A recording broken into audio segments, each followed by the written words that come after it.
बिस्मिल्लाहिर्रहमानिर्रहीम। अस्सलाम वालेकुम नाज़रीन मोहतरम, हम सब जानते हैं कि याजूज और माजूज की औलाद इस दुनिया के लिए एक ऐसा फितना अजीम है जिसका मुकाबला करने की ताब किसी भी ज़मीनी मखलूक के पास नहीं।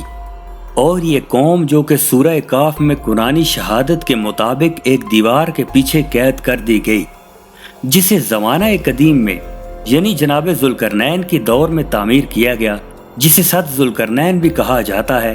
और यही वो लम्हात थे जब इस कौम का नाता इस दुनिया से तोड़ दिया गया।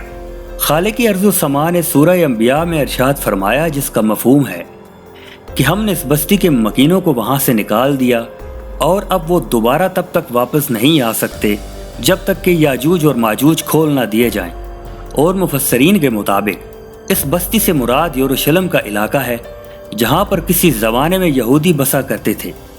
नाजरीन, मैं हूँ मोहम्मद अली हसन और आप देख रहे हैं मुखबर टीवी को, जिसकी आज की इस वीडियो में हम न सिर्फ याजूज और माजूज की औलाद के किरदार के बारे में गुफ्तगू करेंगे, बल्कि आज की इस नशिस्त में यह जांचने की कोशिश भी की जाएगी कि इस बस्ती से रांदा दरगाह होने वाली कौम यानी यहूदियों और याजूज व माजूज के दरमियान क्या ताल्लुक या मुमासत पाई जाती है।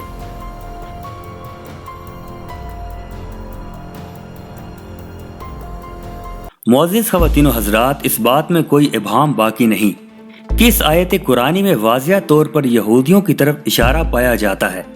और इस सच्चाई से इनकार भी नहीं किया जा सकता कि माजी की ये कौम आवारा अब न सिर्फ दोबारा पलट कर वापस आ चुकी है, बल्कि इसराइल के नाम से अपनी सल्तनत कायम करते हुए आज दुनिया की माईशत पर हुक्मरानी भी कर रही है।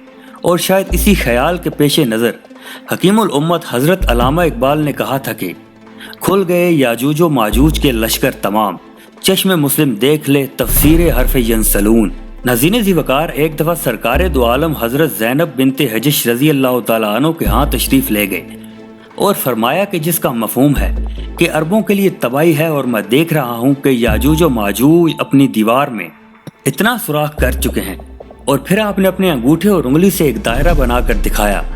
यहाँ पर यह बात ध्यान में रहे कि आपने अरबों की तबाही का तज़किरा फरमाया है, ना कि उम्मत मुस्लिमा का। और अगर आपका ज़र्फ़ नज़र इजाज़त दे तो आज आलमी अरब पर एक निगाह डालें तो अंदाज़ा हो जाएगा कि अरब दुनिया कितनी तेज़ी से तबाही की जानिब महवे सफ़र है। मोहतरम नाजरीन, याजूज और माजूज की कौम की तरफ से फैलने वाली तबाहियों की फहरिस्त यूँ तो इंतहाई तवील है, जिसका तज़किरा इन मुख्तसर लम्हात में मुमकिन नहीं। अलबत्ता इनकी तरफ से पहला इक़दाम मईशत में बिगाड़ की सूरत सामने आना बताया गया है। हमारे अक्सर नाजरीन जानते हैं कि 19वीं सदी के अवाइल तक दुनिया का कारोबार सोने चांदी और जिन्स के बदले जिन्स की बुनियाद पर हुआ करता था। और वो सिक्का राइजुल वक्त भी, जिसको हम दरम या दीनार और रुपए वगैरह का नाम दिया करते थे, वो भी इन्हीं कीमती धातों में ढाल कर बनाए जाते थे। लेकिन ये 1920 का साल था जब दुनिया में पहली दफा कागज का नोट मुतारफ कराया गया, जिसके बदले दुनिया के ममालिक से सोना खरीद कर अपने कब्जे में कर लिया गया। यही वो दौर था जब दुनिया में मौजूद बैंकिंग सिस्टम की बुनियाद रखी गई और गैर महसूस तरीके से सूदी निज़ाम राइज कर दिया गया। यानी हम कह सकते हैं कि मईशत के बिगाड़ की पहली ईंट रख दी गई।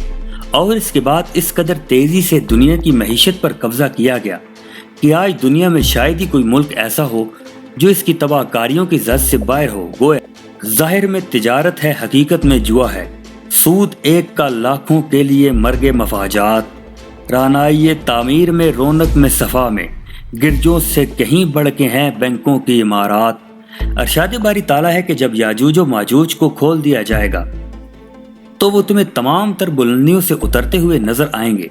गोया मईशत में बिगाड़ की एक झलक तो हम देख चुके, अब जरा ऐदे हाजिर की साइंस और टेक्नोलॉजी की करामात का मुलाहिजा भी कीजिए। इंटरनेट जिसकी बदौलत आज इब्लीस आपकी जेबों और ख्वाबगाहों में दाखिल हो चुका है, ये सब इसी सैटेलाइट की करामत है जो बुलंदियों से उतरकर मोबाइल फोन की छोटी सी स्क्रीन पर आपको नजर आ रही हैं। नाज़रीन मोहतरम, हमें इस कौम की पैदा करदा तबाही कारियों से आज कोई कलाम नहीं, बल्कि हमारा मौजूद सुखन यहूद और याजूज व माजूज की इस फिक्री और अमली ताल्लुक से है, जिसको हम कतई तौर पर नज़रअंदाज कर रहे हैं। कुतुब अहदीस के मुताले से ये बात सामने आती है कि जब इस कायनात के सबसे बड़े फितने दज्जाल का खुरूज होगा تو اس کے ساتھ 70,000 یہودی ہوں گے، اور جب وہ جناب عیسیٰ ابن مریم کو دیکھے گا تو اپنی جان بچانے کے لیے وہ اسرائیل کے شہر لد میں پناہ لینے کی کوشش کرے گا، اور اس کا قتل اسی شہر میں قائم بینگورین ایئرپورٹ کے قریب ہوگا۔ بلکہ ہمارے بہت سے ناظرین اس حقیقت سے بھی واقف ہوں گے کہ اہل یہود دجال کو اپنا مسیح مانتے ہیں۔ ان بیان کردہ حقائق سے یہ بات پوری طرح ثابت ہو جاتی ہے کہ یاجوج و ماجوج اور دجال، جو کہ قطعی طور پر شیطانی قوتیں ہیں، ان کے ساتھ اہل یہود کا ایک تعلق کے خاص ہے، جس کی وجہ صرف اور صرف اسلامی دشمنی ہے۔ لیکن افسوس، عالم اسلام اور خاص طور پر عالم عرب اس حقیقت کو ماننے یا سمجھنے کے لیے ابھی تک تیار نہیں۔ اللہ ہم سب کو روشن نظر اور قوت کردار عطا فرمائے، آمین۔